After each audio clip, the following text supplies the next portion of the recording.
Welcome to NBD Reels. In today's video, we'll be taking a look at what happens if you don't switch your phone to flight mode on a plane. I've made a video on this topic before on the channel and it turned out to be a very popular video. Matter of fact, it is actually the second most watched video on this channel. So I thought I'd remake the video with my newfound skills, so I hope you all enjoy the 2022 updated version. In this episode, we'll be taking a look at the following topics. What is flight mode? Why are we told to switch it on flights? What will happen if you don't switch your phone onto flight mode during a flight? And a small conclusion. Before we get into the episode, if you're watching this episode on YouTube, please don't forget to hit the bell button and please subscribe if you want to watch more content like this. And if you are listening to the audio version on whatever podcast platform you're listening on, please consider subscribing.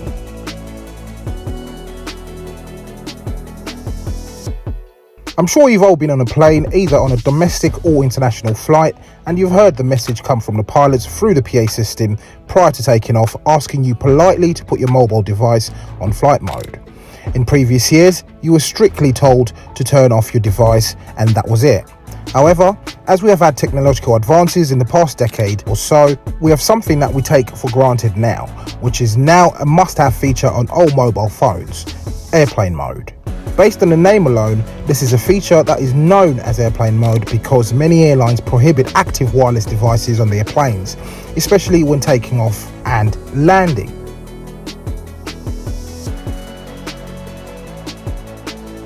So what is flight mode? To me and you, flight mode looks like this. An option that appears on every single mobile device you've used by swiping down or accessing your settings by turning it on, by clicking the little airplane symbol or by a simple toggle in the settings. No matter which phone you have, an Apple device or an Android device, the way we use it when we do use this universal feature is to swipe down and hit that little jumbo jet symbol. But what is plane mode? To simply put it, it is a setting available on nearly all smartphones, laptops and similar devices. When you activate airplane mode, you are stopping all signal transmissions from your mobile device. When turned on, you see a plane icon on your phone's status bar. When you activate airplane mode, you lose connectivity with the following: cellular connection, you won't be able to make calls, send texts or use mobile data to access the internet on your mobile device. Wi-Fi, your mobile device will disconnect from any existing Wi-Fi connections and won't connect to any new ones. Bluetooth is a short-range connection that lets you link your mobile devices to speakers, headphones and other accessories that you might want to use with your mobile device. Airplane mode also disables this. However, with modern satellite technology, most airlines now offer in-air Wi-Fi services. Even though this is a service that is now available at mass, the one complaint about the Wi-Fi services on planes is that it is overpriced and it is terrible if you've used it in the past. However, as mentioned, it is a service that is now offered that we never used to have in the past.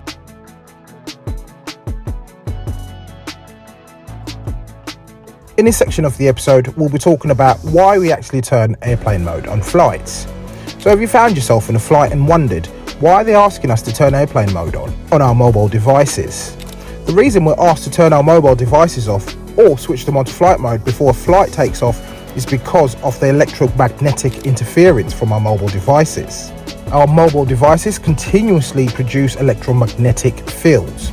This is a universal blanket rule in the aviation industry because this is a form of protection for some planes that were built before mobile devices became a thing. The reason for this is because there was a delay within the aviation industry to make sure it was entirely safe to use our mobile devices on planes. As we have continued to make technological leaps, you'll now see iPads and other tablets in the flight deck, which pilots use to store paperwork instead of lugging around big bags full of paperwork.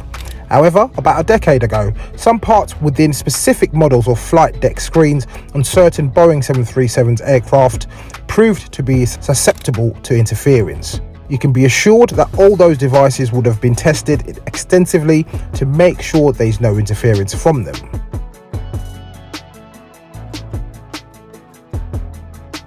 So what happens if you don't switch your phone onto flight mode? So we mentioned earlier that the flight mode feature was created as a form of protection for older aircraft. So what will happen if someone happens to board the flight on one of these old aircraft and they happen not to switch their phone to airplane mode during the flight. For years, safety regulators, airlines, aircraft manufacturers, and everyone else in the industry have known that dozens of devices are left out of airplane mode on every flight. In a way, the fact that planes haven't fallen out of the sky willy-nilly because someone left their Kindle on is the best demonstration of that. For the most part, most devices don't affect most planes, but most aren't good enough for aviation. Some folks don't know that their Kindle even has 3G, or that the Bluetooth on their watch, headphones, or any other device counts as needing to be in airplane mode. Some forget that they've packed one of those devices in the overhead bin. Some even blatantly ignore the rules, assuming that their vital email on that iPhone isn't going to make their plane start to plummet. And it probably isn't. Here's the thing. One of the reasons why aviation is safer than getting in your car, crossing the street, or even just staying at home is that airlines and their regulators work with an abundance of caution. And just as a side note, more people are casualties of toilet-related incidences than aviation accidents. So be sensible and double check all your devices are on airplane mode before takeoff.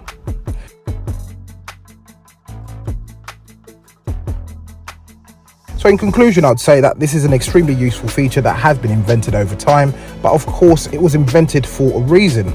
There's some debates on whether phones could actually interfere with the radio equipment in planes, but most think it's best to take the side of caution. So as mentioned at the top of the episode, this was just a remake of an existing video on the channel. If you want to watch that existing video, you can click here, but be advised the sound quality is absolutely terrible. Thanks for watching. If you're watching this episode on YouTube, please don't forget to hit the bell button and please make sure to subscribe to the channel for more content like this. If you're listening to the audio version on whatever podcast platform you're listening on, please consider subscribing.